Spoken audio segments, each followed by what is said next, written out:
السلام عليكم ورحمة الله.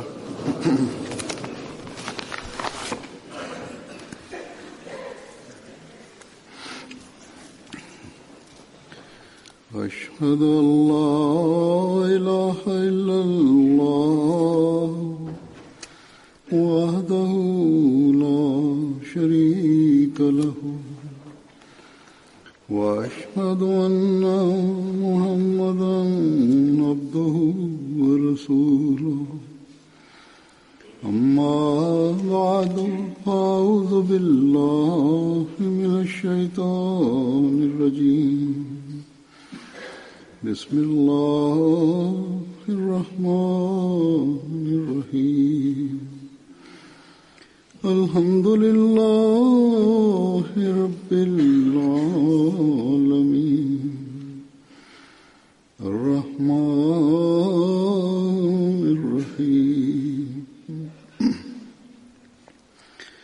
مالك يوم الدين إياك نعبد وإياك نستعين اهدنا الصراط المستقيم صراط الذين أنعمت عليهم غير المغضوب عليهم ولا الضالين.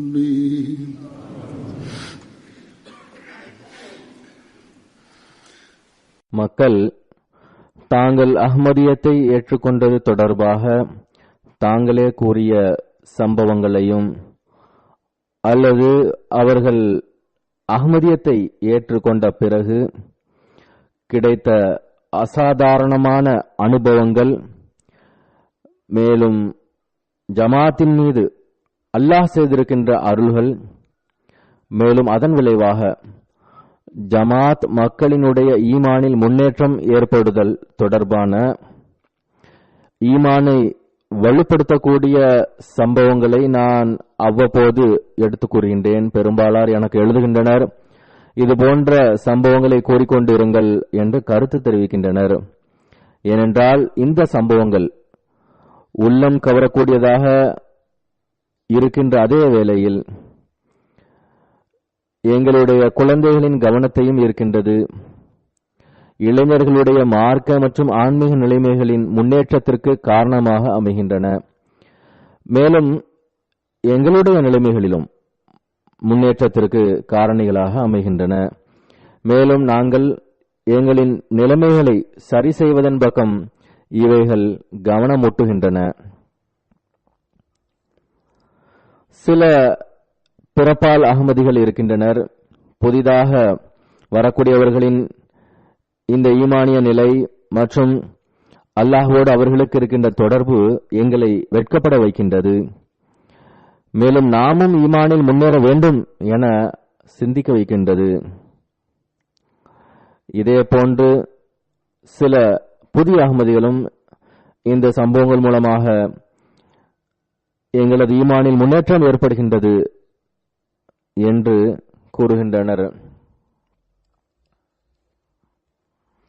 ஆனால் அத்தோடு எப்படிப்பட்ட மக்களும் இருக்கின்றனர் என்றால், இந்த மேற்கத்திய நாடுகளில் இருக்கக்கூடியவர்கள் அல்லது தங்களை அதிகம் கற்றறிந்தவர்கள் என்று கருதக்கூடியவர்கள், தங்களை முன்னேற்றம் அடைந்தவர்கள் என்று கருதக்கூடியவர்கள், இவர்கள் பாகிஸ்தானில் இருந்துதான் வந்துள்ளனர்.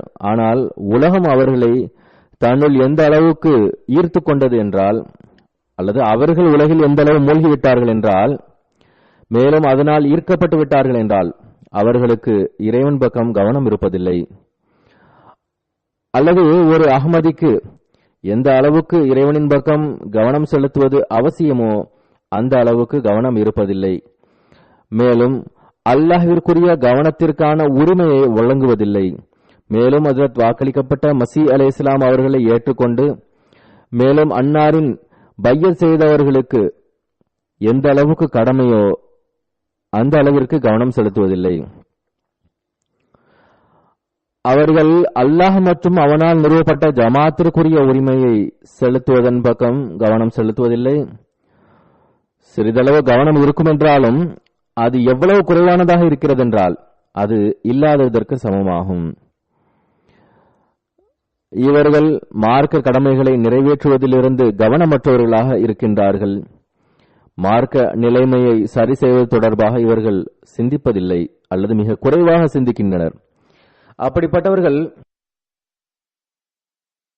புதிதாக வரக்கூடியவர்கள் கூறக்கூடிய இது போன்ற விஷயங்களை கேட்கும்போது அல்லது ஆன்மீக முன்னேற்றத்திற்கு காரணமாக இருக்கக்கூடிய சம்பவங்களை கேட்கும்போது ஆட்சேபிக்கும் விதமாக கூறுவது என்னவென்றால்,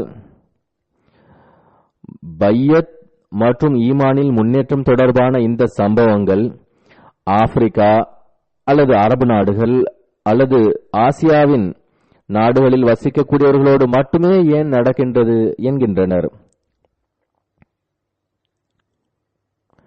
இப்படிப்பட்ட சம்பவங்கள் ஐரோப்பாவில் வசிப்பவர்களோடு ஏன் நடப்பதில்லை என்கின்றனர். இவர்களுக்கு ஏன் கனவுகள் மூலமாக வழிகாட்டுதல் கிடைப்பதில்லை, இவர்களுக்கு ஏன் மார்க்க புத்தகங்களை படித்து வழிகாட்டுதல் கிடைப்பதில்லை, கவனம் ஏற்படுவதில்லை, இவர்களுக்கு ஏன் ஆன்மீக அனுபவங்கள் கிடைப்பதில்லை என்று ஆட்சேபிக்கின்றனர். அசல் விஷயம் என்னவென்றால், ஐரோப்பாவில் இருக்கக்கூடிய மார்க்கத்தின் பக்கம் கவனம் செலுத்தக்கூடிய மக்களுக்கு அல்லாஹ் வழிகாட்டுகின்றான்.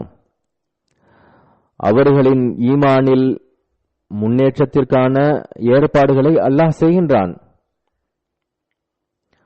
இங்கு பிரித்தானியாவிலும் கூட ஏராளமான புதிய அகமதிகள் இங்குள்ள உள்ளூர் வாசிகளாக இருக்கின்றனர். அவர்களுக்கு பையத் செய்து சிறிது காலம் ஆகியிருந்தாலும் சரியே, ஒவ்வொரு நாளும் அவர்களுடைய ஈமான் முன்னேற்றம் அடைந்து கொண்டே செல்கின்றது. சிறிது காலத்திற்கு முன்பு பையத் செய்த புதிய அகமதிகளாயினும் சரியே, அவர்கள் எப்படிப்பட்ட அனுபவங்களை கடக்கின்றனர் என்றால் வியக்கத்தக்கதாக இருக்கின்றது. அவர்களுக்கு இறை இருப்பு சம்பந்தமான நிச்சய உறுதியில் முன்னேறுவதற்கு காரணமாக அமைகின்றது. ஜமாத்தின் உண்மைத்துவமும் அவர்கள் மீது திறந்து கொண்டே செல்கிறது.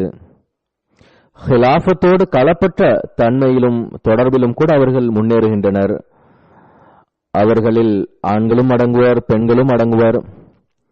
லஜ்னா, ஹுத்தா மற்றும் அன்சார்களின் இஸ்திமாக்களில் கலந்து கொண்டு அவர்கள் தங்களுடைய சம்பவங்களை தாங்களே எடுத்துரைக்கின்றனர். எம்டிஏவிலும் சில மக்கள் கூறுகின்றனர். அவைகள் மிகவும் ஈமானுக்கு உறுதி அளிக்கக்கூடியவையாக இருக்கின்றன. எவ்வாறு இருப்பினும் மேற்கத்திய நாடுகளில் வசிக்கக்கூடியவர்களில் எவர்கள் மார்க்கத்தின் பக்கம் கவனம் செலுத்தக்கூடியவர்களாக இருக்கின்றனரோ அவர்களுக்கும் அல்லாஹ் அடையாளங்களை வெளிப்படுத்துகின்றான். மார்க்கத்தின் உண்மை நிலைமை அவர்களுக்கு வெளிப்படுத்துகின்றான். பிறகு இன்னொரு பிரிவினர் எப்படிப்பட்டவர்கள் என்றால், அவர்கள் அஹ்மதியத்தை ஏற்பதில்லைதான், ஆனால் இஸ்லாத்தின் மேன்மை அஹ்மதியத்தின் மூலமாக அவர்களுக்கு தெரிய வருகின்றது. அதுபோன்ற பல சம்பவங்களை நான் எனது சுற்றுப்பயணத்திற்கு பின்பும் அல்லது ஜலசாக்களுக்கு பிறகும் எடுத்து கூறி வருகின்றேன். ஆனால் நினைவில் கொள்ள வேண்டிய முக்கியமான விஷயம் என்னவென்றால், எவர்கள் அல்லாஹ்வின் பக்கம் செல்கின்றார்களோ அவர்களுக்கே அல்லாஹ் நேர்வழி காட்டுகின்றான். ஒரு மனிதன் உலகத்தில் மூழ்கி கிடக்கின்றான் என்றால் இறைவன் என்ற அம்சமே அவனிடத்தில் காலியாக இருக்கும் என்றால், அவனுக்கு மார்க்கத்தோடும் இறைவனோடும் எவ்வித தொடர்பும் இல்லை என்றால், மேலும் அவனே தனது மறுமையை நாசமாக்குவதில் விரைகின்றான் என்றால், பிறகு அல்லாஹும் அப்படிப்பட்ட மக்களை பொருட்படுத்துவதில்லை. அவர்கள் நேர்வழி மற்றும் வழிகாட்டல்களிலிருந்து விலக்கப்பட்டவர்களாகி விடுகின்றனர். பிறகு நபிமார்களின் வரலாறும் கூட நமக்கு இதையே கூறுகின்றது.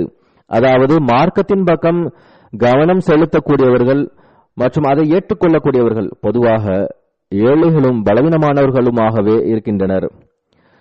பணிவானவர்களிடையே பொதுவாக அல்லாஹ்வின் பக்கம் செல்ல வேண்டும் என்ற துடிப்பு, மேலும் அல்லாஹ்வின் மீது அச்சம் அதிகமாக இருக்கின்றது. உலகவாதிகள் மற்றும் ஆற்றல் உடையவர்கள் இவ்வாறு கூறுகின்றனர். அதை அல்லாஹ் திருக்குரானிலும் கூறியிருக்கின்றான். உங்களுக்கு என்ன செல்வாக்கு இருக்கின்றது என்கின்றனர். நம்மை அவர்கள் இழிவானவர்களாகவே காண்கின்றனர். எனவே உலகவாதிகள் அகங்காரத்தால் நிரம்பி இருக்கின்றனர். அவர்களது ஆணவத்தின் காரணமாகவும் பிறகு உலக பணிகளில் மூழ்கியிருப்பதன் காரணமாகவும் அவர்களுக்கு மார்க்கத்தின் பக்கம் கவனம் செலுத்த நேரமே இருப்பதில்லை. பிறகு ஐரோப்பாவின் பெரும்பான்மை நாத்திகர்களாகிவிட்டனர், அல்லது மேற்கத்திய நாடுகளின் முன்னேற்றமடைந்த நாடுகளின் பெரும்பான்மை நாத்திகர்களாக ஆகிவிட்டனர். அவர்களுக்கு இறைவனை பற்றிய கவலை இல்லை. பிறகு இறைவனும் அவர்களை ஏன் பொருட்படுத்த வேண்டும்? ஏன் அவர்களுக்கு வழிகாட்ட வேண்டும்? ஹஜ்ரத் வாக்களிக்கப்பட்ட மசீஹ் அலைஹிஸ்ஸலாம் அவர்கள் இந்த உலகவாதிகளை படம் பிடித்து காட்டியவாறு கூறுகிறார்கள். சூரா யாசரில் அல்லாஹ் நிராகரிப்பாளர்கள் மற்றும் நம்பிக்கையாளர்களின் உதாரணத்தை கூறியிருக்கின்றான். நிராகரிப்பாளர்களின் வாழ்க்கை முற்றிலும் விலங்குகளை போன்ற வாழ்க்கையாகும். அவர்களுக்கு உண்பது, குடிப்பது மற்றும் இச்சைகளை தவிர வேறு எந்த பணியும் இருப்பதில்லை. யாக்குலூன கமா தாக்குலூனல் அன்ஆம், அதாவது அவர்கள் கால்நடைகள் உண்பதை போன்று உண்கின்றனர். ஆனால் பாருங்கள், ஒரு காளை மாடு உணவு உண்ணுகின்றது. ஆனால் உழுவதற்கான நேரம் வரும்போது அமர்ந்து விட்டால், அதாவது ஆரம்ப காலத்தில் விவசாயத்திற்கு நிலம் உழுவதற்கு எருமைகளை பயன்படுத்துவார்கள். இங்கும் கூட ஆரம்ப காலத்தில் குதிரைகள் பயன்படுத்தப்பட்டு வந்துள்ளன. அவைகள் உழக்கூடிய நேரத்தில் அமர்ந்து விட்டால், மேலும் உண்ணக்கூடிய வேலையை மட்டும் செய்து வந்தால் அதன் விளைவு என்னவாக இருக்கும்? அந்த விவசாயி அதை மாடு அறுக்கக்கூடிய இடத்தில் அறுக்கக்கூடியவனிடம் விட்டு விடுவார், இறைச்சி கடைக்காரருக்கு கொடுத்து விடுவார். அதேபோல் எவர்கள் இறை கட்டளைகளை பின்பற்றுவதை பொருட்படுத்துவதில்லையோ, மேலும் தங்களுடைய வாழ்க்கையை தீமையில் கழிக்கின்றார்களோ, அவர்களை பற்றி அல்லாஹ் கூறுகின்றான். குல்மா யஅபௌ பிகும் ரப்பி லவ்லா துஆவுக்கும், அதாவது நீங்கள் அல்லாஹ்வை வணங்கவில்லை என்றால் பிறகு என்னுடைய இறைவன் உங்களை ஏன் பொருட்படுத்துவான்? எனவே அல்லாஹ் அவன் பக்கம் குனிபவர்களையும் மற்றும் நேர்வழியை கேட்பவர்களையுமே பொருட்படுத்துகின்றான். ஹஜ்ரத் வாக்களிக்கப்பட்ட மசீஹ் அலைஹிஸ்ஸலாம் அவர்கள் இது தொடர்பாக மேலும் கூறுகின்றார்கள். உண்மை மிக பெரிய விஷயமாகும். அது அல்லாமல் நற்செயல்கள் முழுமையடைய முடியாது. இறைவன் தன்னுடைய நடைமுறையை விடுவதில்லை, மனிதன் தன்னுடைய வழிமுறையை விடுவதில்லை. அதாவது சீர்கெட்ட மனிதர்கள்.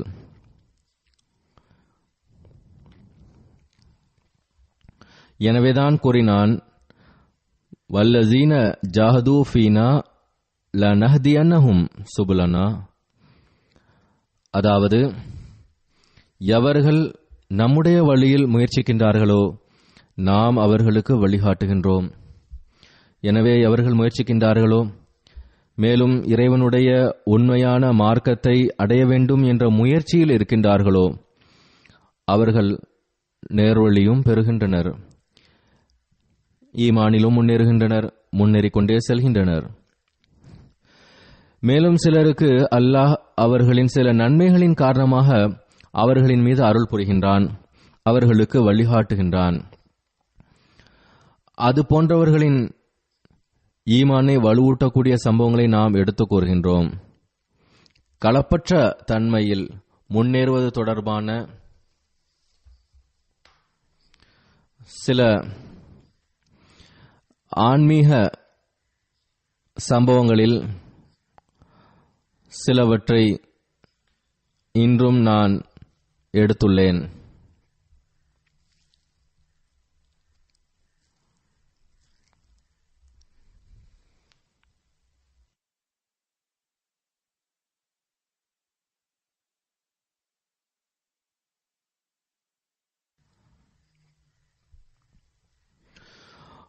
புர்கினோ ஃபாசோவில் இருந்து அமீர் சாஹிப் அவர்கள் எழுதுகின்றார்கள், ஒரு கிராமத்தில் நமது உள்ளூர் மிஷனரி தப்லீகிற்காக சென்றார். தப்லீகிற்கு பிறகு பையத் வாங்க எண்ணிய போது ஒரு வயதான பெண்மணி மட்டுமே பையத் செய்தார்கள். மேலும் முஅல்லிம் சாஹிப் அவர்கள் கிராமத்தினரிடம் கூறினார், இங்கிருந்து 15 கிலோமீட்டர் தொலைவில் தான் எங்களுடைய பள்ளிவாயில் இருக்கின்றது. உங்களில் யாருக்காவது எங்களுடைய ஜமாத்தை பற்றி அறிய வேண்டுமென்றால் நீங்கள் அங்கு வரலாம். அங்கு ஜும்மா தொழுவதற்கான ஏற்பாடும் உள்ளது. எவ்வாறு இருப்பினும் அந்த பெண்மணி பையத் செய்திருந்தார்கள். முஅல்லிம் சாஹிப் கூறுகின்றார், மழையின் காரணமாக கிராமத்திற்கும் பள்ளிவாசலுக்கும் இடையே உள்ள பாதையில் மழையினால் ஒரு நீரோடை ஏற்பட்டுவிட்டது. மேலும் மழை நீரால் அது நிரம்பி காணப்பட்டது. பையத் செய்த அந்த முதிய பெண்மணி ஒவ்வொரு ஜும்மா அன்றும் தன்னுடைய தொழுகை விரிப்பை எடுத்துக்கொண்டு ஜும்மாவிற்காக பள்ளி வாயிலுக்கு வர முயற்சித்தார். மழைநீரோடை நிரம்பி இருப்பதைக் கண்டு தொழுகை விரிப்பை அங்கே விரித்து, நான் அகமதிகளோடு ஜும்மா தொழுது விட்டேன் என்று கூறுவார்கள். ஏனென்றால் நான் அகமதிகளோடு ஜும்மா தொழ வேண்டும் என்ற நியத்தோடு வந்தேன் கூறுகிறார். ஒரு மாதத்திற்கு பிறகு மழைநீர் குறைந்த பிறகு அந்த பெண்மணி பள்ளிவாயிலுக்கு வந்து சம்பவத்தை எடுத்து கூறினார். இது அகமதியத்தை ஏற்றுக்கொண்ட பிறகு அவர்களிடத்தில் ஏற்பட்ட களப்பற்ற தன்மையாகும்.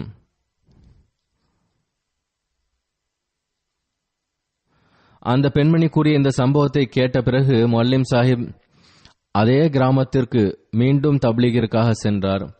மேலும் கிராமத்தினரிடம், இந்த முதிய பெண்மணிக்கு உண்மையின் தேட்டம் இருந்தது, எனவே அல்லாஹ் அவரின் மீது அருள் செய்துள்ளான். அதற்காக அவர்கள் இவ்வளவு தியாகம் செய்துள்ளார்கள். ஒவ்வொரு வாரமும் ஜும்மாவிற்காக சென்று பள்ளி வரை செல்ல முடியாமல் அங்கே அமர்ந்து விட்டு வருவார்கள். தண்ணீர் காரணமாக அவர்களால் அங்கு செல்ல முடியவில்லை. ஆனால் அவருடைய களப்பற்ற தன்மையை பாருங்கள் என்று முஅல்லிம் சாஹிப் சம்பவத்தை எடுத்து கூறிய போது, அங்கிருந்த மக்கள் இந்த பெண்மணியின் களப்பற்ற தன்மையை கண்டு அந்த பெண்மையின் சில உறவினர்களையும் சேர்த்து மொத்தம் 30 பேர் பையத் செய்தனர்.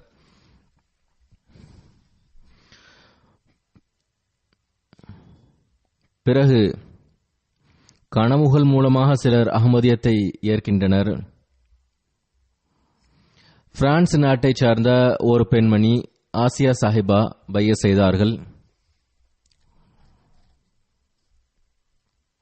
அவர்கள் கூறுகின்றார்கள்,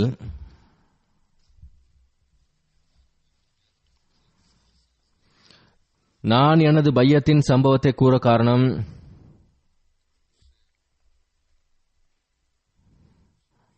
நீங்கள் என் மீது மகிழ்ச்சி அடைவீர்கள், மேலும் உங்களுடைய அருளுக்குரிய ஜமாத்தில் இணைப்பீர்கள் கூறுகிறார்கள். வழக்கம்போல் இணையதளத்தில் நான் புதிய சேனல்களை தேடி கூர்ந்தேன்.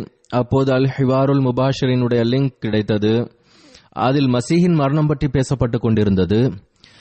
நான் எல்லா வகையான சந்தேகங்களிலிருந்தும் விலகிய, மேலும் நிச்சய உறுதியால் நிரம்பிய, அழகிய நடை உடைய, மேலும் மறுக்க இயலாத ஆதாரங்களை உடைய விவாதத்தை கேட்டு நான் வியந்து போனேன் கூறுகிறார். இச்சம்பவத்திற்கு சில நாட்களுக்கு முன்பு நான் கனவில் கண்டேன். நான் ஒரு இருட்டான கிணற்றில் விழப்போகின்றேன். மேலும் நான் கிணற்றின் விளிம்பை எனது கைகளால் வலுவாக பிடித்துள்ளேன். கால்கள் கீழே தொங்கிக் கொண்டிருக்கின்றது. திடீரென்று நான் மேலே பார்த்தபோது 3-4 வெள்ளை பறவைகள் தென்பட்டன. அதனுடைய நிறம் மிக அதிகமாக வெண்மையாக இருந்தது. அவர்கள் யாரென்று எனக்கு தெரியவில்லை. அந்த பறவைகள் என்னை காப்பாற்றும் முயற்சியில் இருந்தன. ஆரம்பத்தில் இந்த கனவு பற்றி எனக்கு புரியவில்லை. ஆனால் இவர்கள் ஹிவாருல் முபாஷிர் பேனலினுடைய உறுப்பினர்கள் என்று தெரிய வந்தது. அவர்கள் பறவைகளின் வடிவில் காண்பிக்கப்பட்டுள்ளார்கள். இந்த ஜமாத்தினுடைய தோற்றுனர் மசீஹ் மற்றும் மஹதிக்கான வாதம் செய்துள்ளார் என்பது ஆரம்பத்தில் எனக்கு தெரியாமல் இருந்தது. ஆனால் எனக்கு சந்தேகம் ஏற்பட்டது. பிறகு நான் ஜமாத்தினுடைய புத்தகங்களை, குறிப்பாக ஹஜ்ரத் வாக்களிக்கப்பட்ட மசீஹ் அலைஹிஸ்ஸலாம் அவர்களின் புத்தகங்களை படிக்க ஆரம்பித்தேன். அவைகளில் இஸ்லாத்திற்கு எதிரான எந்த ஒரு விஷயமும் எனக்கு தென்படவில்லை. மாறாக அதற்கு நேர் மாற்றமாக அன்னார் இஸ்லாம், முஸ்லிம்கள் மற்றும் ஹஜ்ரத் நபிகள் நாயகம் ஸல்லல்லாஹு அலைஹி வஸல்லம் அவர்களை வலுவாக பாதுகாக்கக்கூடிய வீரராக இருந்தார்கள். அந்த புத்தகங்கள் இஸ்லாத்தின் எதிரிகளின் மீது திகிலை உருவாக்குகின்றன. கூறுகிறார், பிறகு நான் இஸ்திகாரா செய்தேன். அதற்கு பிறகு 2 நாட்களுக்கு பிறகு எனக்கு என்னுடைய ஒரு தோழி கூறினார், அவள் தனது கனவில் கண்டுள்ளார், நானும் அவளும் என்னுடைய மாமியாரினுடைய வீட்டில் பல்வேறு அறைகளில் ஒரு குறிப்பான அறையை தேடுகிறோம். அப்போது ஒரு ஒளிமயமான அறை எனக்கு தென்பட்டது. அப்போது நான், இந்த அறை எனக்கு பிடித்திருக்கின்றது என்று கூறினேன். கூறுகிறார், இந்த கனவிலிருந்து நான் புரிந்தது என்னவென்றால், நான் ஜமாத்தில் இணைய வேண்டும். எனவே நான் பைய செய்து விட்டேன். எம்டிஏவின் மூலமாக துருக்கியில் ஒரு பெண்மணி பைய செய்தார்கள். அவர்கள் கூறுகின்றார்கள், நான் எனது பையத்தின் விவரத்தை கூற விரும்புகிறேன். 2010ஆம் ஆண்டு ஜமாத் பற்றிய அறிமுகம் கிடைத்தது. ஜமாத்தில் இணையும் நல்வாய்ப்பும் கிடைத்தது. என்னுடைய கணவர் எம்டிஏ அல் அரபியாவை மிகவும் ஆர்வமோடு பார்த்து வந்தார். நானும் பார்க்க ஆரம்பித்தேன். சில வேளைகளில் எனது கணவர் இல்லாத வேளைகளிலும் எம்டிஏவை பார்த்து வந்தேன்.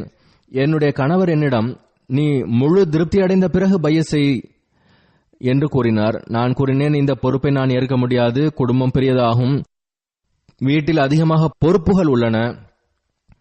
பிறகு தஜ்ஜால் தொடர்பாக ஜமாத் உருவாக்கிய காணொளியை கண்டேன். அதன் விவரங்கள் மிகவும் அறிவுபூர்வமாக இருந்தது. இதற்கு முன்பு இதே போன்ற விளக்கத்தை நான் கேட்டதில்லை.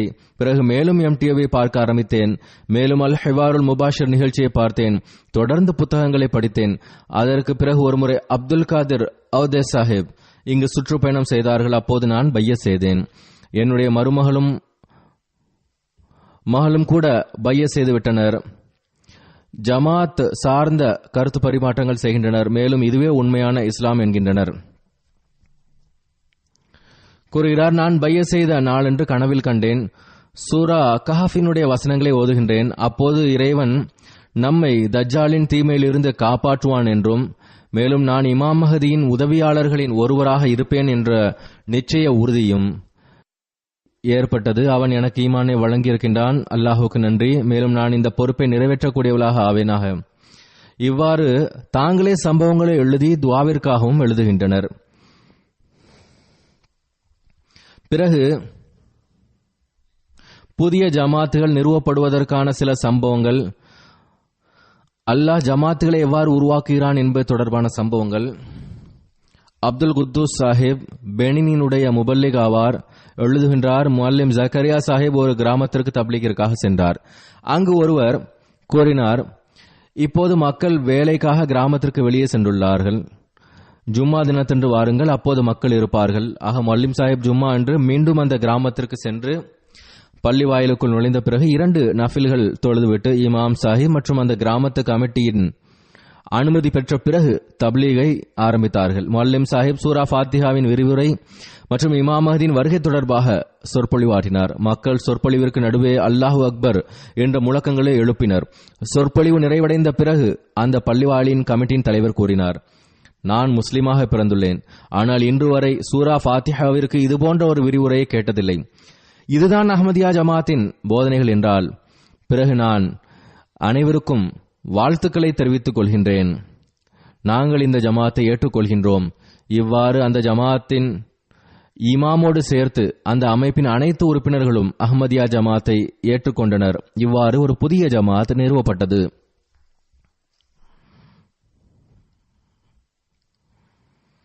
கூறுகிறார், அந்த கிராமத்தின் மௌலவி கடுமையான எதிர் நடவடிக்கையை வெளிப்படுத்தினார். நம்முடைய முஅல்லிம் வீட்டிற்கு திரும்பி வந்தபோது அந்த மௌலவி போன் செய்து, இனிமேல் இந்த கிராமத்திற்கும் பள்ளி வாயிலுக்கும் வரக்கூடாது என்று கூறினார்.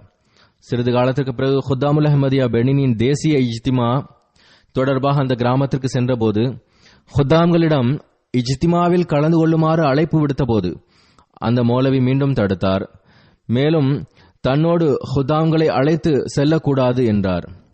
ஆனால் புதிதாக பைய செய்த ஹுத்தாம்கள் மௌலவியின் பேச்சை மறுத்துவிட்டு அனைவரும் இஜ்திமாவில் கலந்து கொண்டனர். இவ்வாறு அல்லாஹ் எதிரி மௌலவிகளையும் இழிவடைய செய்கின்றான். மேலும் புதிய ஜமாத்துகளையும் உருவாக்குகின்றான்.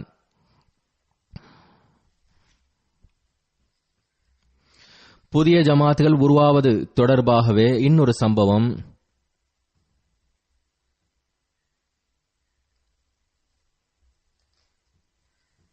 அமீர் சாஹிப் எழுதுகின்றார்கள், அல்லாஹ், எங்களுடைய பகுதியில் ஒரு கிராமத்தில் முதலில் ஒரு அகமதி கூட இல்லை. அங்கு மீண்டும் மீண்டும் சுற்றுப்பயணம் செல்லும் வாய்ப்பு கிடைத்தது. அதிகமாக பிரசுரம் விநியோகித்தோம். அதே போன்று ஜமாத்தின் பத்திரிகைகளையும் புத்தகங்களையும் அந்த கிராமத்தில் விநியோகித்தோம். அதன் விளைவாக அந்த கிராமத்தில் இப்போது அல்லாஹ்வின் அருளால் பையத்துகள் நிகழ ஆரம்பித்ததோடு முறையாக ஜமாத்தும் நிறுவப்பட்டு விட்டது. இறை அருளால் பள்ளிவாயில் கட்டுவதற்கு அங்கு இடமும் வாங்கப்படுகின்றது. உள்ளூர் மக்கள் பள்ளிவாயில் கட்டுவதற்கு தாங்களே செங்கலை தயாரிக்கின்றார்கள். ஆனால் அத்தோடு மற்ற முஸ்லிம்கள் தரப்பிலிருந்து எதிர்ப்பும் ஆரம்பமானது. எதிரிகள் ஜமாத்திற்கு எதிராக தீங்கை விளைவிக்க முயற்சிக்கின்றனர். கூறுகின்றார், நாங்கள் ஊர் பொறுப்பாளர்களிடம் அனுமதி பெற்று முனாசராவிற்கான ஏற்பாடுகளை செய்தோம். முழு கிராமத்திலும் அறிவிப்பு செய்தோம். மேலும் சுன்னி மௌலவிகளிடம் அவர்கள் உண்மையாளர்களாயின் எங்களிடம் வந்து முனாதரா செய்யுமாறு கூறினோம். இவ்வாறு தீர்மானிக்கப்பட்ட நிகழ்ச்சிக்கு ஏற்ப முனாதரா நடந்தது. அதில் ஏராளமான அஹ்மதி அல்லாதோரும் கலந்து கொண்டனர். ஆனால் சுன்னி மௌலவிகளில் ஒருவர் கூட வரவில்லை. இவ்வாறு மௌலவிகளிடம் தீங்கை பரப்புவதை தவிர வேறொன்றும் இல்லை என்பதை மக்கள் அறிந்து கொண்டனர். அல்லாஹ் பல்வேறு வழிமுறைகள் மூலமாக நேர்வழி காட்டுகின்றான். எவர்கள் உண்மையிலேயே மார்க்கத்தின் பக்கம் கவனம் செலுத்துகின்றார்களோ அவர்களுக்கு வழிகாட்டுகின்றான். புர்கினோ ஃபாசோவின் அமீர் சாஹிப் எழுதுகின்றார்கள், ஒரு கிராமத்தில் தப்லீக் செய்யப்பட்டது. அல்லாஹ்வின் அருளால் கணிசமான எண்ணிக்கையில் பையத்துகள் கிடைத்தன. அங்கு ஒரு பள்ளிவாயிலில் முஅல்லிம் சாஹிப் பணி அமர்த்தப்பட்டார். முறையாக ஜும்மா தொழுகை ஆரம்பிக்கப்பட்டது. ஆனால் அஹ்மதி அல்லாத மௌலவி குழப்பத்தை ஏற்படுத்த முயற்சித்தார். ஜும்மா நேரத்தில் பள்ளிவாயிலுக்குள் வந்து மக்களை அஹ்மதியத்தை விட்டு விலக்குவதற்கு தூண்டினார். ஆனால் ஜமாத் முன்னேறிக்கொண்டே இருந்தது. அந்த மௌலவியால் ஒன்றும் செய்ய முடியாமல் போனபோது நமது பள்ளிக்கு எதிராக ஒரு பள்ளியை கட்டினார். மேலும் இனிமேல் அஹ்மதியா பள்ளிவாயில் தொழுகை விரிப்புகளை வைக்கக்கூடிய ஸ்டோர் ரூமாக மாறிவிடும் என்றார். அங்கு எந்த தொழுகையாளிகளும் செல்ல மாட்டார்கள் என்று அறிவிப்பு செய்தார். ஆனால் அவருடைய சொந்தக்காரர்கள் மட்டுமே அந்த பள்ளிவாயிலில் தொழுதார்கள். ஆனால் நம்முடைய பள்ளியில் அல்லாஹ்வின் அருளால் தொழுகையாளிகள் அதிகமாயினர். எழுதுகின்றார், ஜும்மா தொழுகையில் வருகை 200 to 250 வரை இருக்கின்றது. சின்ன இடத்தில் இவ்வாறு நடக்கின்றது. பிறகு துவாக்கள் ஏற்றுக்கொள்ளப்படுகின்ற சம்பவம் பெனினின் முபல்லிக் சாஹிப் எழுதுகின்றார்கள், ஆசியோன் என்ற கிராமத்தில் 200 பையத்துகள் நடைபெற்றன. இப்போது இந்த கிராமத்தில் ஒவ்வொரு ஜும்மா மற்றும் செவ்வாய்க்கிழமை என்று தர்பியத் வகுப்புகள் நடைபெறுகின்றன. அங்குள்ள சதர் சாஹிபின் மகள் வேறொரு கிராமத்தில் இருந்து வந்தார். அவர் மிக அதிகமாக நோயுற்று இருந்தார். நோயின் காரணமாக உடல் முற்றிலும் மோசமானதாகிவிட்டது. கூறுகிறார், நான் அந்த கிராமத்திற்கு சென்றபோது சதர் சாஹிப் அவர்கள் என்னிடம் துவா செய்யுமாறும் மேலும் காலத்தின் ஹலீஃபாவிற்கு துவாவிற்காக எழுதுமாறும் கூறினார். கூறுகிறார், துவாவிற்காக எனக்கு எழுதப்பட்டது. மீண்டும் அந்த கிராமத்திற்கு சென்றபோது மக்கள் கூறினர், அந்த பெண்ணினுடைய பேச்சு நின்று போனது, எந்த அசைவும் இருக்கவில்லை.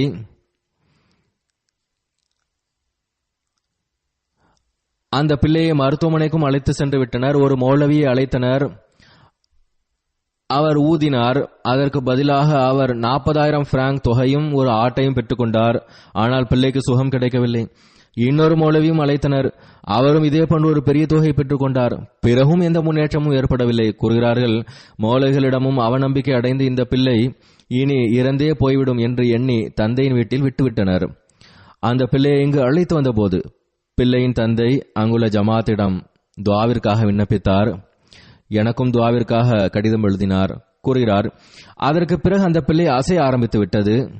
அடுத்த நாள் மாலைக்குள் நோய் முழுமையாக உடலை விட்டு போய்விட்டது. அந்த பிள்ளை உயிர் பிழைக்கும் என்று யாரும் எண்ணவே இல்லை. ஆனால் இப்போது அந்த பிள்ளையை பார்த்து அது நோய்வாய்ப்பட்டிருந்தது என்று யாராலும் கூற முடியாது. இதுவும் ஹஜ்ரத் வாக்களிக்கப்பட்ட மசீஹ் அலைஹிஸ்ஸலாம் அவர்களின் உண்மைத்துவத்திற்கு சான்றாகும். புர்கினோ ஃபாசோவின் முஅல்லிம் சாஹிப் எழுதுகின்றார்கள், தப்லீகிற்காக நாங்கள் ஒரு கிராமத்திற்கு சென்றோம்.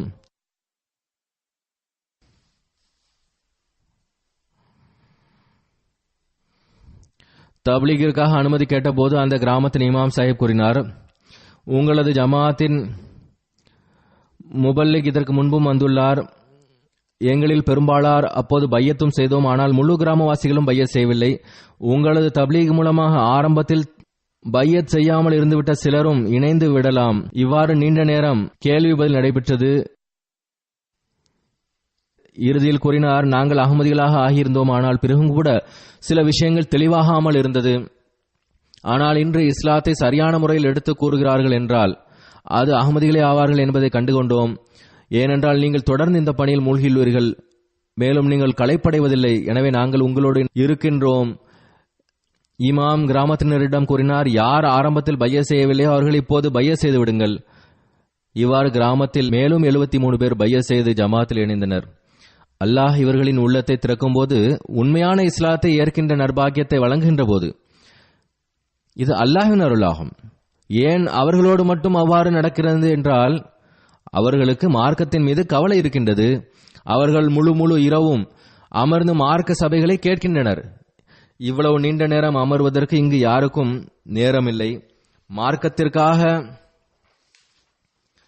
நேரம் வழங்குவதற்கும் மார்க்க சபைகளில் அமர்வதற்கும் கேள்வி பதில் நிகழ்ச்சிகளில் அமர்வதற்கும் நேரமில்லை.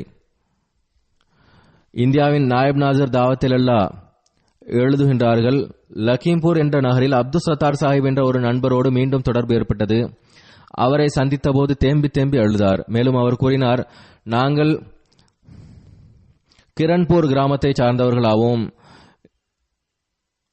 எங்களிடம் கணிசமான இடம் இருந்தது, நல்ல தொழில் இருந்தது. 12 வருடங்களுக்கு முன்பு ஜமாத்தில் இணைந்தோம்.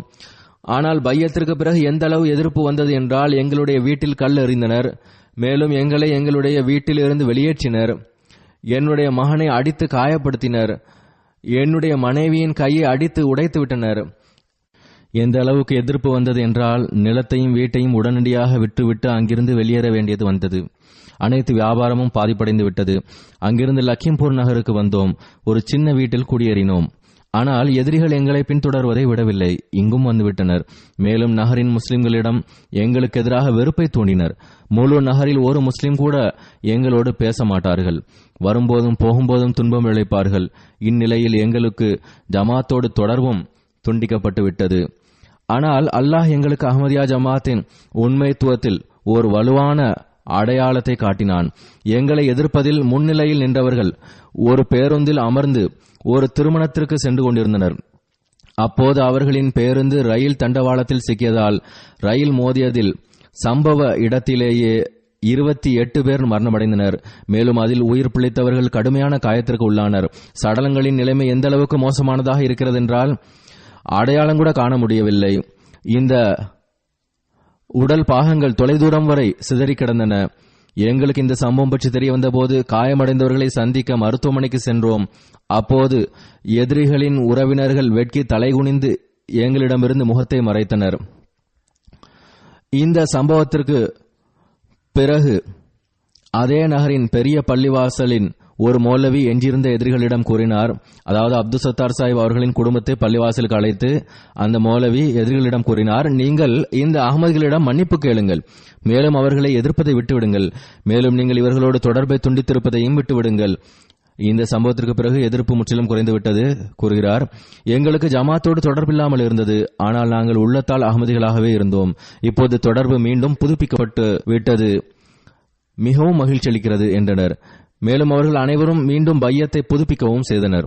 இவ்வாறு மக்கள் உண்மையில் அகமதிகளாகின்றனர். மேலும் புரிந்த அகமதியத்தை ஏற்றுக்கொள்கின்றனர். அப்படிப்பட்டவர்களுக்கு அல்லாஹ் ஈமானில் உறுதித்தன்மையையும் வழங்குகின்றான். கொசோவோவினுடைய முபல்லிக் சாஹிப் எழுதுகின்றார், ஒரு புகழ்பெற்ற ஆலிம் அங்குள்ள பெரிய பள்ளிவாயலின் இமாமாக இருந்தார். அங்குள்ள பல்கலைக்கழகத்தில் இஸ்லாமிய பிரிவின் பேராசிரியராகவும் பணியாற்றினார். மேலும் நாட்டில் கணிசமான அளவு புகழ்பெற்றவராகவும் இருந்தார். அவர் பல வருடங்களுக்கு முன்பு ரேடியோ நிகழ்ச்சிகளில் ஜமாத்திற்கு எதிராக வெறுப்பை தூண்டும் விதமாக பேசி வந்தார். மேலும் இணையதளத்திலும் ஜமாத்திற்கு எதிராக பிரச்சாரம் செய்தார். அல்லாஹ் எவ்வாறு பழிவாங்கினான் என்றால், முதலில் அவரின் ஒழுக்கத்தின் மீது ஆட்சேபனை எழுததன் காரணமாக அவர் பல்கலைக்கழகத்திலிருந்து பணி நீக்கம் செய்யப்பட்டார். பிறகு காவல்துறை அவர் தீவிரவாதிகளுக்கு உதவுவதாக கூறி கருப்பு பணம் வைத்திருப்பதாகவும் குற்றம் சுமத்தப்பட்டு சிறைபிடிக்கப்பட்டார். பல நாட்கள் சிறையில் வைக்கப்பட்டார். பிறகு ஜாமியா பள்ளிவாயலின் இமாம் பதவியில் இருந்தும் நீக்கப்பட்டார். அனைத்து பொறுப்புகளோடும் அவரிடமிருந்து திரும்ப பெறப்பட்டது. நாட்டில் வேறு சில இமாம்களும் ஜமாத்திற்கு எதிராக மக்களை தூண்டி வந்தனர். அதே ஆண்டில் மார்க்க ரீதியாக வெறுப்பை பரப்பிய குற்றத்தில், மேலும் சமூகத்தில் அமைதியின்மையை உருவாக்குகின்ற குற்றத்தில் அவர்களும் சிறைபிடிக்கப்பட்டார்கள். கூறுகின்றார்கள், நாட்டில் உள்ள பெரும் ஆலிம்கள் இந்த அளவுக்கு சிறைபிடிக்கப்பட்டு இழிவுக்கு உள்ளானது என்பது இதற்கு முன்பு ஒருபோதும் நிகழ்ந்ததில்லை. இதன் காரணமாக அங்குள்ள அகமதிகளுக்கு ஈமானில் உறுதிப்பாட்டை அல்லாஹ் வழங்கினான். புதிய அகமதிகளின் மீது அநீதி பிறகும் கூட ஈமானில் நிலைநாட்டல் தொடர்பான இந்தியாவின் ஒரு உதாரணத்தை இதற்கு முன்பு எடுத்து கூறினேன். இதேபோன்று இன்னொரு சம்பவம், உத்தரப்பிரதேசத்தினுடைய ஒரு கிராமத்தில் முழு கிராமமும் பைய செய்திருந்தது. ஆனால் எதிர்ப்பின் காரணமாக முழு கிராமமும் பின்வாங்கிவிட்டது. ஆனால் முகமது ஹனீப் சாஹிப் என்ற ஒரு நண்பர் அஹ்மதியத்தில் நிலைத்து நின்றார். எதிரிகள் அதிகமாக எதிர்த்தனர். இருப்பினும் கூட தனது ஈமானை பாதுகாத்து வந்தார். அதே எதிர்ப்பின் போது ஹனீப் சாஹிபினுடைய மகன் வஃபாத்தாகிவிட்டார். எதிரிகள் அவருடைய மகனை கபர்ஸ்தானில் அடக்கவும் ஜனாசா தொலை வைக்கவும் மறுத்துவிட்டனர். நீ அஹ்மதியத்தை விட்டு தௌபா செய்தால் மட்டுமே நாங்கள் உன்னுடைய மகனின் ஜனாசாவை தொலை வைப்போம், மேலும் அடக்கவும் இடமளிப்போம் என்றனர். ஆனால் ஹனீப் சாஹிப் உறுதியோடு நிலை நின்றார்கள். மேலும் தன்னுடைய குழந்தைகளோடு ஜனாசா தொலை வைத்து தனது மகனை தனது வீட்டிலேயே அடக்கம் செய்தார்கள். அவர்களுக்கு மீண்டும் ஜமாத்தோடு தொடர்பு ஏற்பட்ட போது சந்தித்து கண்ணீர் மல்கினார்கள். மேலும் குடும்பத்தோடு தங்களது பையத்தை புதுப்பிக்கவும் செய்தார்கள். நீங்கள் தலைமையகத்தை ஏன் தொடர்பு கொள்ளவில்லை என்று அவரிடம் கேட்டபோது கூறினார்கள், மக்கள் என்னிடம் லக்னோவில் இருந்த காதியானிகளின் தலைமையகம் இல்லாமல் ஆகிவிட்டது, அவர்களது மதரசாவும் மூடப்பட்டு விட்டது என்றனர். எங்களுக்கு காதியானின் தொடர்பும் இருக்கவில்லை. ஆனால் அவர்களுக்கு ஈமானில் உறுதித்தன்மை இருந்தது. அவர்களுக்கு அல்லாஹ் நேர்வழி காட்ட வேண்டியது இருந்தது. அவர்களை நேர்வழியில் நிலைநிற்கச் செய்தான். ஏதேனும் ஒரு நோக்கத்திற்காக அஹ்மதியத்தை ஏற்றுக்கொண்டவர்கள் அனைவரும் முகம் திருப்பிவிட்டனர்.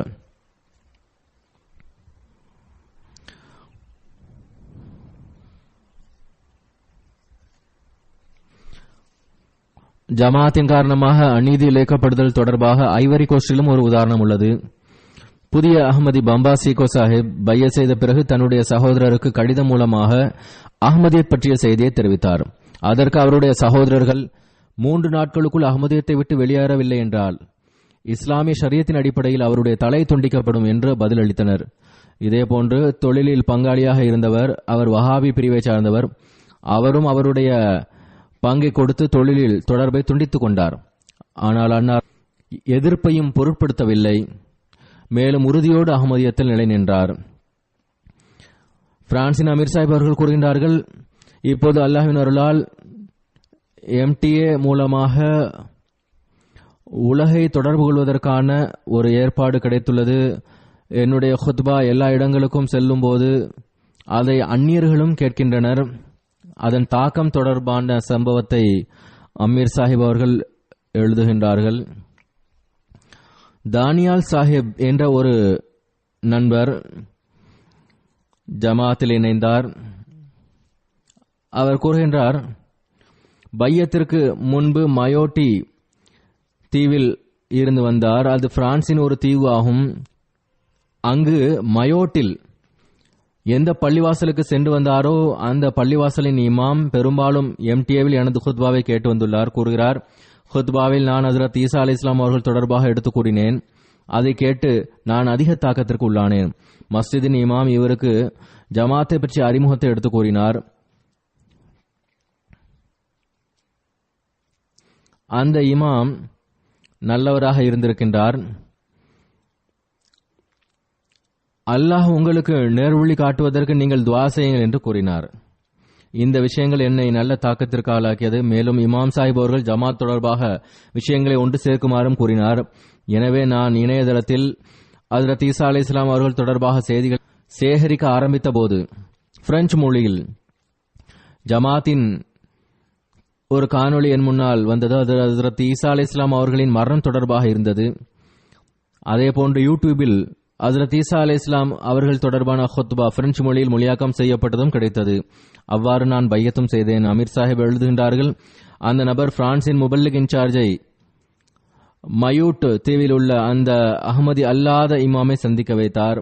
அந்த இமாமிற்கு பிரெஞ்சு மொழியில் ஜமாத்தினுடைய புத்தகங்கள் வழங்கப்பட்டது. அல்லாஹ்வின் அருளால் அந்த இமாமும் கூட 70 நபர்களோடு ஜமாத்தில் இணைந்து விட்டார். அல்லாஹ் அருள் செய்தான்.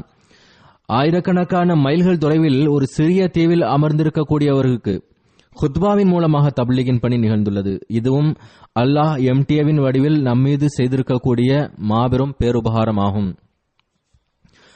புத்தகங்கள் மூலமாக எவ்வாறு தாக்கம் ஏற்படுகின்றது என்பது தொடர்பான சம்பவம். காங்கோ பிராசிலில் இருந்து எழுதுகிறார். ஒரு புதிய அகமதி தன்னுடைய பையத்தின் சம்பவத்தை கூறினார். ஒரு நாள் நான் எனது இளைய சகோதரரின் வீட்டிற்கு சென்றேன். அவரிடத்தில் நான் பிரெஞ்சு மொழியில் ஒரு புத்தகத்தை கண்டேன். அந்த நூலின் பெயர் ஹஸ்ரத் ஈசா அலைஹிஸ்ஸலாம் அவர்களின் உண்மை கதைகள் என்பதாகும். நான் அதை படிப்பதற்காக வாங்கிக் கொண்டேன். என்னுடைய பாதிரியாரிடம் இந்த புத்தகம் தொடர்பாக கூறினேன். அப்போது அந்த பாதிரி, இவ்வாறு சிந்திக்காமல் இதுபோன்ற புத்தகங்களை படிக்கக்கூடாது என்றார். ஈமான் வீணாவதற்கான அபாயம் இருக்கின்றது என்றார். ஆனால் நான் அந்த புத்தகத்தை படித்தபோது எனது கண்கள் திறந்தன. மேலும் பாதிரியார்கள் நம்மிடம் பலவற்றை மறைக்கின்றனர் என்பதை நான் புரிந்து கொண்டேன். நான் மீண்டும் புத்தகத்தை படித்தேன். பைபிளின் சான்றுகளையும் பரிசீலித்தேன். நான் எனது சகோதரரை தொடர்பு கொண்டு புத்தகம் தொடர்பாக இது எங்கிருந்து பெற்றீர்கள், இவர்கள் யார் என்று வினவினேன். என்னுடைய சகோதரர் முன்பிருந்தே அகமதியாக இருந்தார். அவர் என்னிடம் கூறினார், இது அகமதியா ஜமாத்தின் புத்தகமாகும். நான் அகமதியா ஜமாத்தின் மிஷன் ஹவுஸிற்கு செல்ல வேண்டியதுள்ளது. ஜெர்மனியின் ஆண்டு மாநாடு நடைபெற உள்ளது என்றார். நீயும் என்னோடு வந்து இவர்கள் யார் என்று அறிந்து கொள் என என்னிடம் கூறினார். அங்கு வந்து ஏதேனும் கேள்விகள் இருந்தால் கேட்டுக்கொள் என்றார். எனவே நாங்கள் மிஷன் ஹவுஸிற்கு சென்றோம். அங்கு ஜெர்மனி ஆண்டு மாநாட்டின் சூழலை கண்டோம். உங்களுடைய ஹுத்பாக்களை கேட்டோம். நான் முற்றிலும் மாறிவிட்டேன்.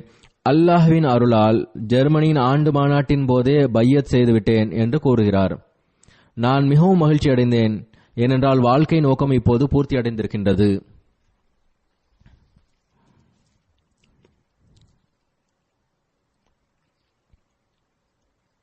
பையத்திற்கு பிறகு மக்களிடத்தில் அசாதாரணமான மாற்றங்களும் நிகழ்கின்றன.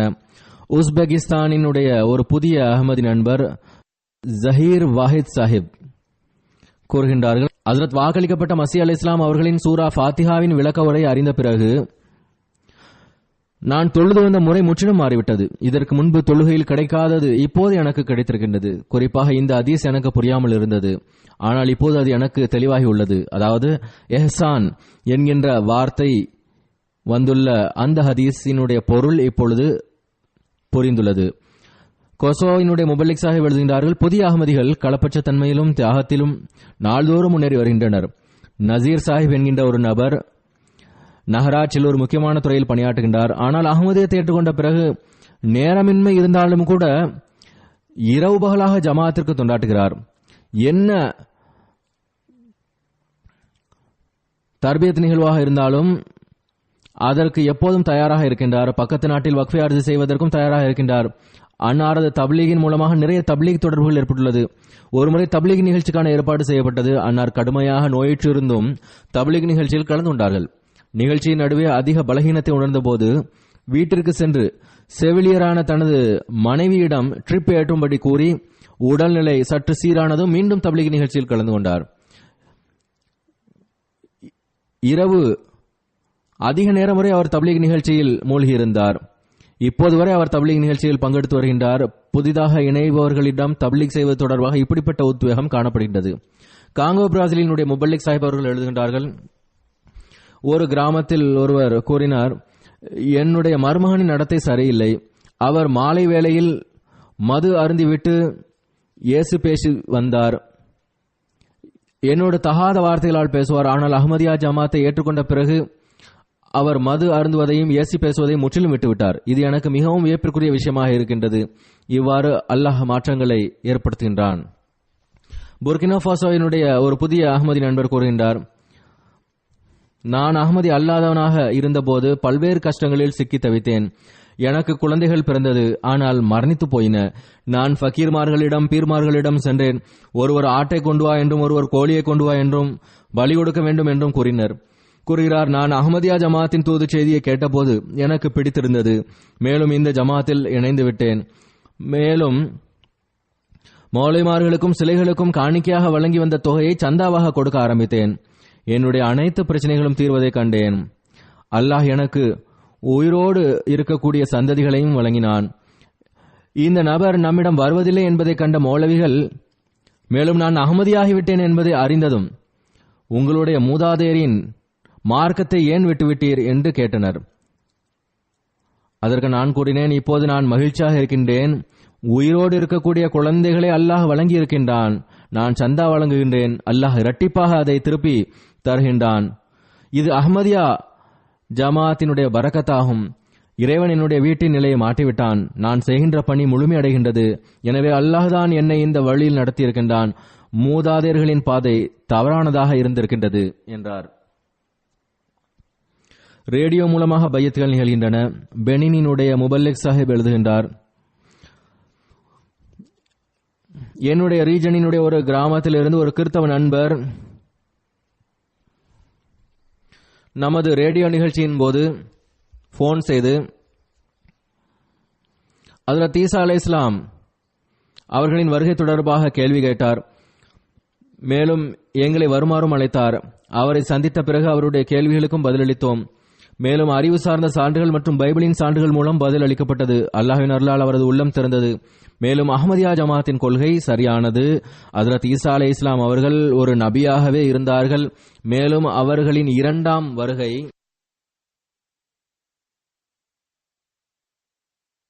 ஹஜ்ரத் வாக்களிக்கப்பட்ட மஸீஹ் அலைஹிஸ்ஸலாம் அவர்களின் மூலமாக முழுமையடைந்து விட்டது என்பதை ஒப்புக்கொண்டார். இது அவருக்கு புரிந்ததும் இஸ்லாம் அஹ்மதியத்தை ஏற்றுக்கொண்டார். பேசிக் கொண்டிருந்த போது அவர் கூறினார், நீண்ட காலமாக அவர் ஆர்வமோடு நமது நிகழ்ச்சியை கேட்டு வந்துள்ளார். திங்கட்கிழமையும் வியாழக்கிழமையும் நமது ரேடியோ நிகழ்ச்சிக்கு முன்பாக தனது பணிகளை குறிப்பாக இதற்கெனவே முடித்துவிட்டு வீட்டிற்கு வந்து விடுவார். அல்லாஹ் கூறியது போன்று தேடல் இருக்கும் என்றால் அல்லாஹ் வழிகாட்டவும் செய்கின்றான்.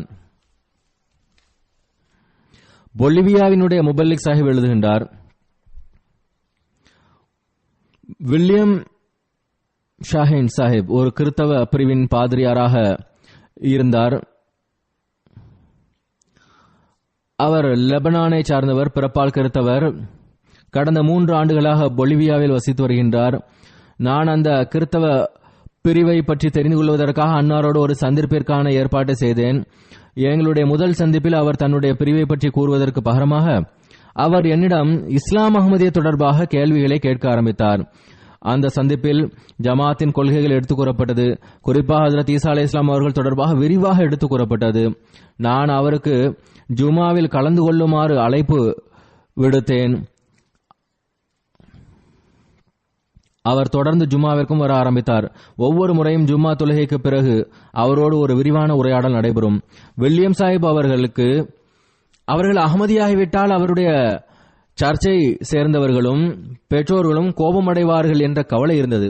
மேலும் தனக்கென்று ஒரு புதிய வேலையை தேட வேண்டியது வரும் என்ற கவலையும் இருந்து வந்தது. ஆனால் மறுபக்கம் உண்மையை தேடுவதற்கும் முக்கியத்துவம் வழங்கி வந்தார்கள். அவரால் அரபியை புரிய முடிந்தது. எனவே ஜமாத் வெப்சைட்டில் அரபி புத்தகங்களை படிக்க ஆரம்பித்தார். படித்த பிறகு கூறினார், அவர் நீண்ட நாட்களாக உண்மையை தேடி வந்தார். இப்போது அவருக்கு உண்மை கிடைத்துவிட்டது. எனவே உலக எதிர்ப்புகளை பொருட்படுத்தாமல் ஒரு ஜும்மா தொழுகைக்கு பிறகு பையத் செய்து ஜமாத்தில் இணைந்து விட்டார்.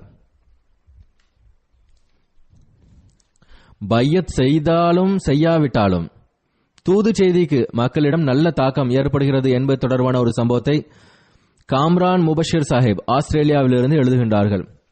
நாங்கள் வீடு வீடாக சென்று தப்லீக் செய்வதற்கான திட்டம் தீட்டினோம். ஒரு வீட்டின் கதவை தட்டிய போது உள்ளே இருந்து ஒரு மனிதர் கோபத்தால் நடுங்கியவாறு வந்தார். அவர் என்னை தாக்கி விடுவாரோ என்கின்ற அளவிற்கு வந்தார். அதே கோபத்தின் நிலையில் அவர் என்னிடம் கூறினார், முஸ்லிம்களாகிய நீங்கள் இந்த நாட்டில் வந்ததிலிருந்து எங்களது நாட்டில் அமைதி சீர்குலைந்து போய்விட்டது.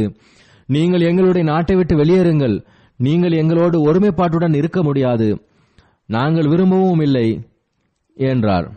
அவர் பேசி முடித்ததும் நான் அவரிடத்தில் கூறினேன், நீங்கள் கூறுவது சரிதான். சில முஸ்லிம்கள் தீவிரவாதிகளாக இருக்கின்றார்கள், இஸ்லாத்தை தவறான முறையில் எடுத்து வைக்கின்றனர்.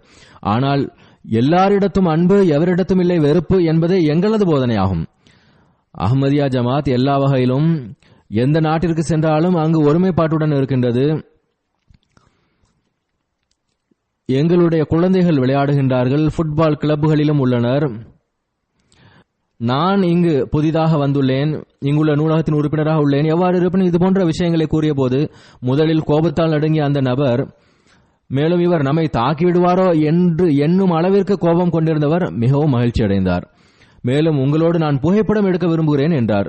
இறுதியில் நான் அவரை மிஷன் ஹவுஸிற்கு வருமாறு அழைத்தேன். அழைப்பை மகிழ்ச்சியுடன் ஏற்றுக்கொண்டார். எழுதுகின்றார், அல்லாஹ்வினுடைய மாபெரும் அருள் என்னவென்றால் அவன் ஜமாத்தின் தூது செய்திக்காக மக்களின் உள்ளங்களை மென்மையாக்குகின்றான். நான் கடந்த ஒரு குத்பாவில் அசைலம் சீக்கர்ஸ் தப்லீக் செய்ய வேண்டும் என்று கூறியிருந்தேன்.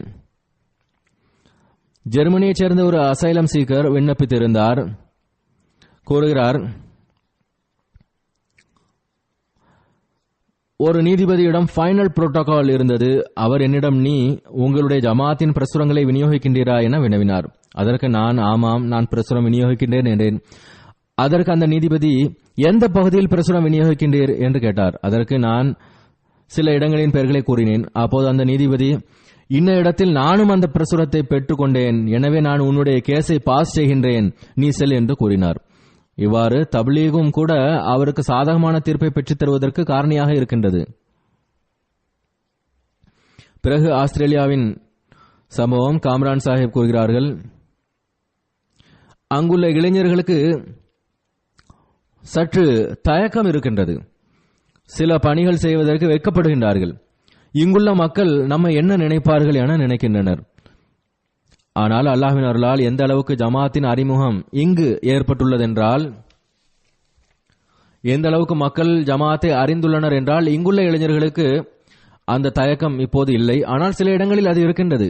கூறுகிறார்கள், ஆஸ்திரேலியாவில் ஹுத்தாமுல் அஹ்மதியாவோடு ஒரு தப்லீகிற்கான நிகழ்ச்சி ஏற்பாடு செய்யப்பட்டிருந்தது. அதில் ஹுத்தாம்கள் ஜமாத்தினுடைய ஷர்ட்டை அணிந்து வர வேண்டும் என்று கூறப்பட்டது.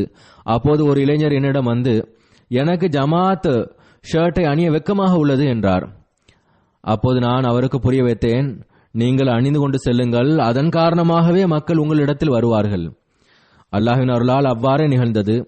ஹுத்தாமுல் அஹ்மதியாவின் அந்த குழு வெளியே சென்றபோது மக்கள் எங்கள் புகைப்படம் எடுக்க ஆரம்பித்தார்கள். அந்த சந்தர்ப்பத்தில் எங்களை நேர்காணலும் செய்தனர். மேலும் தப்லீகிற்கான வழிகளும் திறந்தன. அதே இளைஞர் தனது நண்பர்களிடம் கூறினார், ஆரம்பத்தில் எனக்கு ஜமாத்தின் ஷர்ட்டை அணிய வெட்கமாக இருந்தது, ஆனால் அனைத்து அருள்களும் ஜமாத்தின் பெயரிலேயே உள்ளது என்பதை இப்போது நான் உணர்ந்து கொண்டேன் என்றார். இவ்வாறு அல்லாஹ் இளைஞர்களுக்கு தப்லீகின் மூலமாக தர்பியத்திற்கான ஏற்பாட்டையும் செய்கின்றான். அல்லாஹ் ஹஸ்ரத் வாக்களிக்கப்பட்ட மஸீஹ் அலைஹிஸ்ஸலாம் அவர்களுக்கு இல்ஹாம் மூலமாக கூறினான், ஃபஆன மன் துஆன,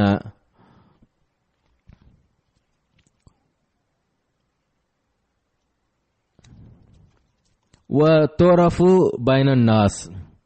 இதை விளக்கியவாறு அன்னார் கூறுகின்றார்கள்,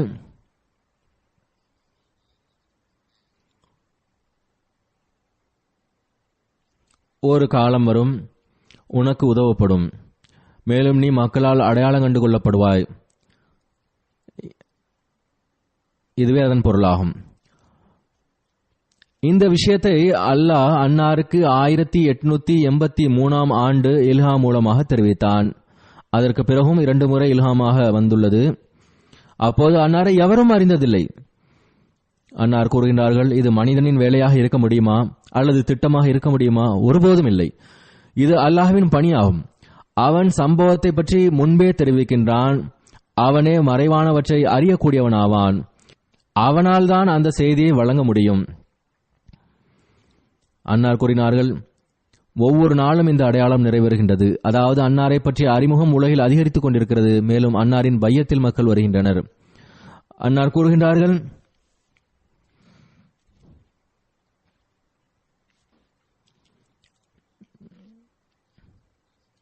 உனக்கென்று ஒரு காலம் வரும், அப்போது நீ முழு உலகிலும் புகழ் பெறுவாய் என்று அல்லாஹ் செய்தி அறிவிக்கின்றான். அது அவ்வாறு நிகழ்கின்றது. இன்று நாம் பார்க்கின்றோம். அதே போன்று அல்லாஹ்வின் அருளால் ஹஸ்ரத் வாக்களிக்கப்பட்ட மஸீஹ் அலைஹிஸ்ஸலாம் அவர்களின் பெயரும் ஜமாத்தின் பெயரும் உலகில் பரவுகின்றது. ஒரு தொலைதூரத்து பகுதியின் குரல் இன்று உலகின் எண்ணற்ற நாடுகள் வரை சென்றடைந்து விட்டது. 210 நாடுகள் வரை சென்றடைந்து விட்டது. நாடுகள் தொடர்பாக ஒரு விஷயத்தை கூறிவிடுகிறேன். ஜமாத் மிகைப்படுத்தி கூறுகிறது என்று மக்கள் கருதுகிறார்கள். உலகத்தில் இவ்வளவு நாடுகளே இல்லை என்கின்றனர். ஏனென்றால் ஐக்கிய நாடுகளின் சபையின் உறுப்பு நாடுகளாக 190-195 நாடுகளே உள்ளன என்கின்றனர். ஐக்கிய நாடுகளின் சபையின் உறுப்பு நாடுகள் சந்தேகமின்றி அவ்வளவுதான். ஆனால் உலகில் நாடுகளின் எண்ணிக்கை ஏறக்குறைய 220 ஆகும். கடந்த நாட்களில் பிபிசி ஒரு விளையாட்டு தொடர்பாக தெரிவித்தது என்னவென்றால் அந்த போட்டி உலகின் 220 நாடுகளில் பார்க்கப்படும் என்றனர். எனவே ஐக்கிய நாடுகள் சபையின் உறுப்பு நாடுகளின் எண்ணிக்கையை வைத்துக்கொண்டு அஹ்மதியா ஜமாத் நாடுகளின் எண்ணிக்கையை மிகைப்படுத்தி கூறுகிறது. தன் தரப்பிலிருந்து நாடுகளை உருவாக்கி கொண்டார்கள் என்பது சில இளைஞர்களின் சிந்தனையில் இருக்கிறது. அதை வெளியேற்றி விடுங்கள். அல்லாஹ் ஹஸ்ரத் வாக்களிக்கப்பட்ட மசீஹ் அலைஹிஸ்ஸலாம் அவர்கள் மூலமாக வழங்கி இருக்கக்கூடிய தூது செய்தியை உலகில் சென்றடைய செய்வதற்கான நல்வாய்ப்பினை நமக்கு வழங்குவானாக.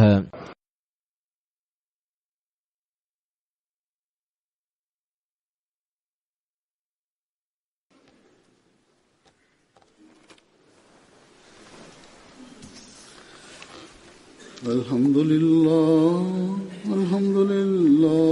nahmaduhu wa nasta'inuhu wa nastaghfiruhu wa nu'minu bihi wa natawakkalu alayhi wa na'udhu billahi min shururi anfusina wa min sayyiati a'malina.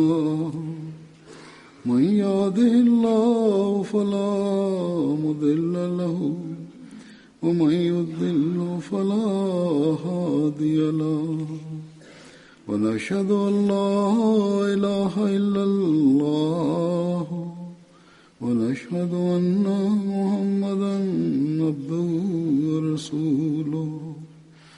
عباد الله رحمكم الله إن الله يأمر بالعدل والإحسان وإيتاء ذي القربى وينهى عن الفحشاء والمنكر والبغي يعظكم لعلكم تذكرون.